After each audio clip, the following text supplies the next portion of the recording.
Hi friends, good morning. Welcome to our channel voice of Jeevanaditya. ఈరోజు friend Suresh తోటి Indira park రావడం జరిగింది. చాలా రోజుల తర్వాత, ఆల్మోస్ట్ ఇయర్ 2 years పైన అయిపోయింది. ఇక్కడ రావడంతో మనం గుర్తించిన కొన్ని మార్పులు. సో వాల్ పెయింటింగ్, జలపాతం చాలా అద్భుతంగా ఉంది. సో నేచురల్గా ఉంది. ఇక్కడ వాకర్స్, సీనియర్ వాకర్స్. తర్వాత ఇక్కడ ఈ కాంస్య విగ్రహాలు పెట్టారు. దండి సత్యాగ్రహం, ఉప్పు సత్యాగ్రహం, గాంధీ గారితో ఫాలోయర్స్. సో అద్భుతంగా ఉంది. దీని గురించి కొంచెం స్టోరీ కూడా రాశారు, స్కల్ప్చర్ గురించి.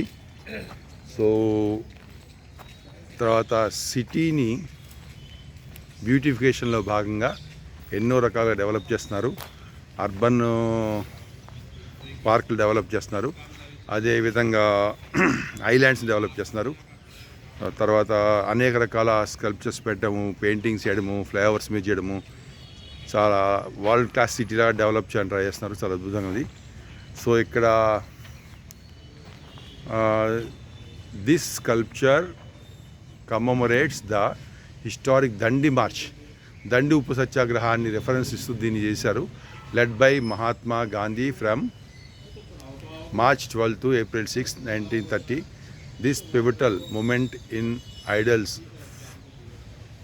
India's fight for independence symbolized the non-violent resistance against British colonial rule and the oppressive salt tax. The sculpture captures the spirit of unity, resilience and self-reliance. So Gandhi with his iconic walking stick leads a position of determined followers. The figures reflect the diverse participants of the march, emphasizing the collective strength of the people in their pursuit of freedom.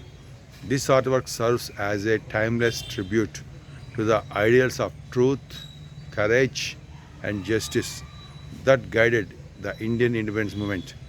So material అనేది fibre గ్లాస్తో వాడారు. 2025 ఈ సంవత్సరం దీన్ని install చేశారు.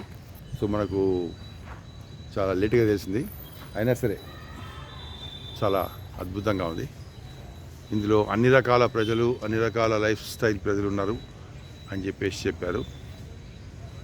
So super. ఇంకా చూద్దాం, లోపల ఎక్స్ప్లోర్ చేద్దాం ఏమేమి కొత్త కొత్త ఐటమ్స్ పెట్టారు.